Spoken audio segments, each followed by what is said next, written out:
12 News at 10 with Mark Curtis and Caribe Divine starts now. Well, Merry Christmas and Happy Hanukkah, and welcome to 12 News at 10. I'm Mark Curtis. Caribe's off tonight. And tonight, as many families gather together, there's a family in Globe searching for answers. A mother, wife, and well-known member of the community has been searching for a year now. She disappeared without a trace around Christmas time last year. Tonight, 12 News journalist Sean Rice spoke with the family of Natalie Sebastian. And Sean, they're sort of hoping for a miracle here, that maybe someone somewhere has seen her in the last year. Yeah, Mark, that's right. Imagine going to bed 2 days before Christmas with your wife by your side, but when you wake up on Christmas Eve, she's gone. It's the horrible reality Jerry Sebastian has been living with since December 23rd, 2023. Since that date, there has been no sight of his wife, Natalie, and the Gila County Sheriff's Office says they suspect foul play may be involved. I was devastated. She was gone, and she left without her car. She didn't take her purse, no medication. I was devastated. By phone from the town of Globe, an hour east of the valley, Jerry Sebastian recalls the last time he saw his wife, 2 days before Christmas a year ago. Tell me the last time you saw her. What was your guys' last interaction? We ate dinner and watched a little bit of TV and went to bed. And that was the last time I saw her because she left in the middle of the night while I was sleeping. Gone without a trace. He describes his wife as a well-known member of the community, a cashier at the local Safeway for nearly 2 decades. The Gila County Sheriff's Office announcing Tuesday that Natalie, quote, may be a victim of foul play. Her family says they have investigated multiple leads about what may have happened to her, but none have produced solid evidence. We've had a lot of people say that they've seen her, but everybody has cell phones. All they need to do is take a picture, show it to the sheriff's office or me, just so we would know. It's just killing me not knowing. In a small town like Globe, Jerry's last trip around the globe has not been easy. He hopes someone in the community knows something and will step up and say it. Just if anybody knows where she's at, or if something bad happened to her, come forward. Please help us find her. Now, the Sebastian family is offering a $5,000 reward for any information that leads them to Natalie coming home to her family. Now, if you recognize her, you are also asked to contact the Gila County Sheriff's Office. Sean Rice, 12 News. Sean, thanks. Tonight, police are investigating a hit-and-run crash that seriously injured a young boy. Tempe police say the 9-year-old was walking near 48th Street and Baseline when he was hit by a car. The driver left that little boy in the road and took off. The boy was rushed to the hospital. Police have not released the make or model of the car.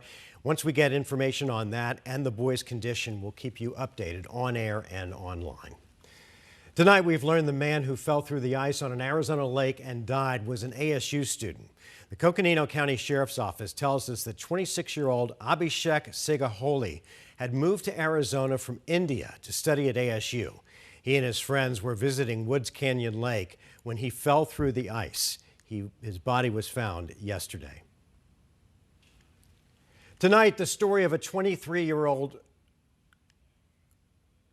10 people won't be home for Christmas after a fire destroyed several apartments near 20th Avenue and Glendale this morning. 12 News journalist Gabriela Becerra is in Phoenix with a look at the damage. The Phoenix Fire Department says they received a call around 9 o'clock reporting smoke coming from a second-story apartment. When firefighters arrived, the fire had already spread to 4 apartments. Everyone made it out on their own, including one resident who tells us her only way to escape was to throw her dog out a window and jump after him. She says several neighbors were already waiting on the ground to help them. And I heard like crackling and popping and it sounded like somebody was at my front door.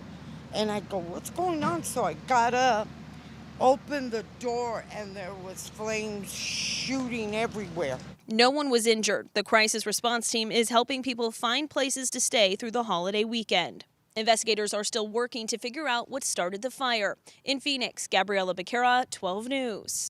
Thanks. It comes up every year during the holidays, the temptation to get a little bit off track when it comes to your health. Experts say it's okay to enjoy the holiday foods and drinks in moderation, but there are some ways that you can still maintain your healthy habits. Registered dietitian Sarah Ream with Orlando Health says the best way to stay on track is to have a plan. And if you do decide to indulge a little bit, don't feel guilty about it. We are going to enjoy grandma's pie or those family recipes that only come around every so often. And that's okay.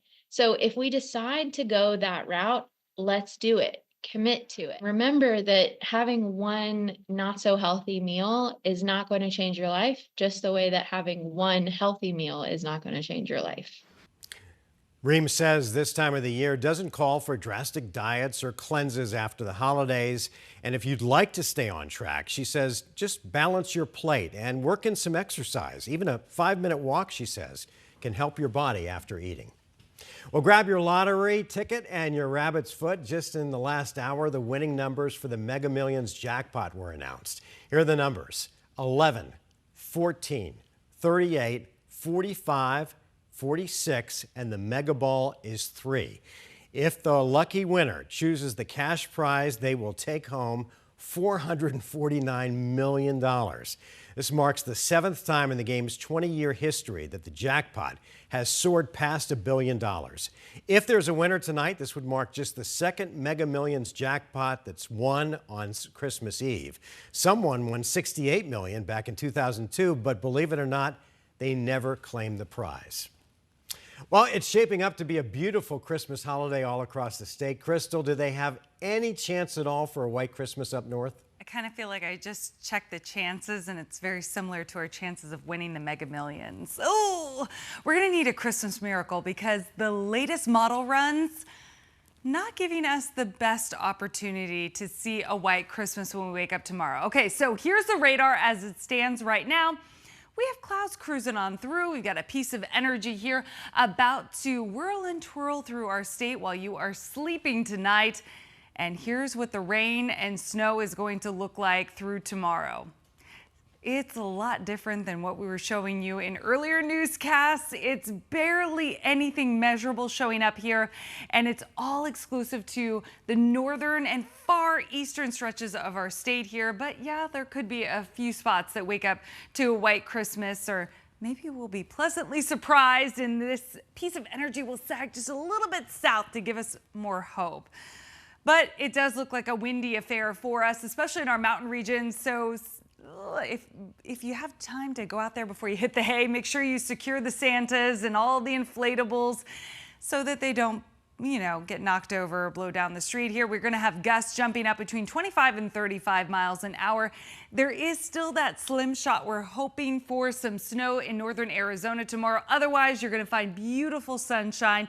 Temperatures are chillier tomorrow, so take note of that. And we keep it closer to seasonal standards on Thursday before a warming trend begins on Friday. Crystal, thanks. Earlier today, a Valley family who lost a husband and a father received a very special gift. A nonprofit that supports military veterans and first responders presented a car to the family of Phoenix police officer John Wing. 12 News journalist Brenda Lipensky was there for the special moment. Officer Wing served on the Phoenix Police Department for 16 years, Guardian Garage letting his wife and 6 children know they're not alone. Guardian Garage giving the Wing family a car on Christmas Eve. So it's got brand new tires on it, which Discount Tire provided to us. And then we went through the whole thing. Should be good and reliable for you. The Wing family lost their father, John Wing, after he took his own life last year. He was a police officer for over 15 years. He left behind 6 children, and his widow says John could always put a smile on her face. He was so fun, the life of the party, always happy, joking, smiling. It was just so fun to be around.